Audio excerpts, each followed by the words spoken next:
আসসালামু আলাইকুম রহমতুল্লাহ। আমার সকল ফেসবুক প্রেমীয় সকল প্রবাসী ভাইয়েরা, সকল কৃষি অফিসার সবাই, আপনারা সবাই কেমন আছেন?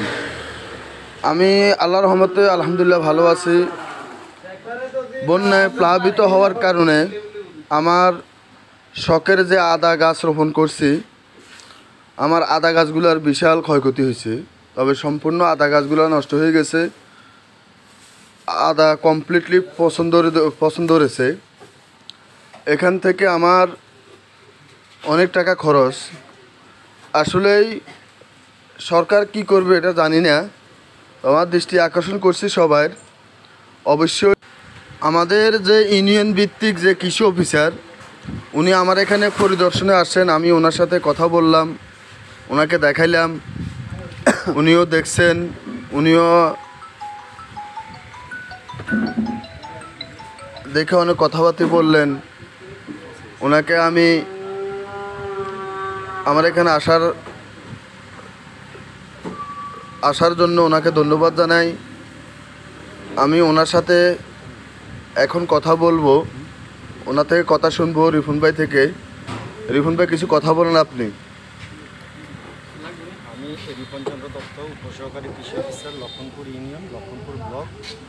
আমি আমার বানগড় গ্রামের চাষি মোহাম্মদ ইনুস ভাইকে বস্তায় আদা রোপণের পরামর্শ দিয়েছিলাম। সে হিসাবে উনি প্রায় 200 বস্তাতে আদা চাষ করেছিলেন। আদার গাছের বৃদ্ধি খুবই ভালো ছিল এবং আদার ফলনও আসা শুরু হয়েছিল, কিন্তু হঠাৎই প্রাকৃতিক দুর্যোগের কারণে বস্তায় রোপিত আদার গাছগুলি সবগুলি পানিতে প্লাবিত হয়, যার জন্য ওনার প্রায় সবগুলি আদা গাছই মরে গেছে এবং আদাগুলিও পচে যাচ্ছে। জানি না উনি কীভাবে এই ক্ষতি কাটিয়ে উঠবেন। যথাযথ কর্তৃপক্ষের দৃষ্টি আকর্ষণ করছি, যদি ক্ষতিপূরণের মাধ্যমে ওনাদেরকে পুনর্বাসিত করা যায় তাহলে হয়তো কৃষির যে উন্নতির ধারা সেটা অব্যাহত রাখা যাবে। ধন্যবাদ সকলকে।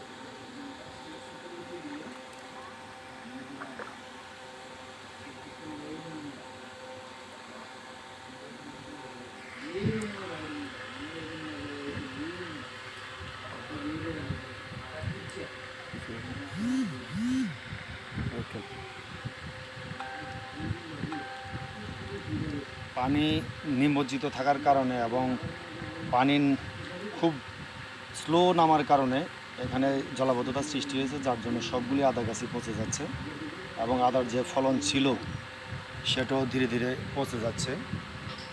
ওনার আর্থিক ক্ষতির পরিমাণ প্রায় 20,000 টাকার অধিক হবে। তো এ ব্যাপারে সকলের দৃষ্টি আকর্ষণ করছি। রিফুন ভাইকে অসংখ্য ধন্যবাদ। রিফুন ভাই এসে আমাকে সান্ত্বনা দেওয়ার জন্য। ওনার সাথে আমি অনেকক্ষণ কথা বলছি, উনিও আপনাদের প্রতি দৃষ্টি আকর্ষণ করছেন। তো সবাই আমার ফসলের দিকে একটু নজর রাখবেন। সবাই ভালো থাকবেন, সুস্থ থাকবেন। ভিডিওটা দেখবেন, লাইক করবেন, কমেন্ট করবেন, অবশ্যই শেয়ার করবেন।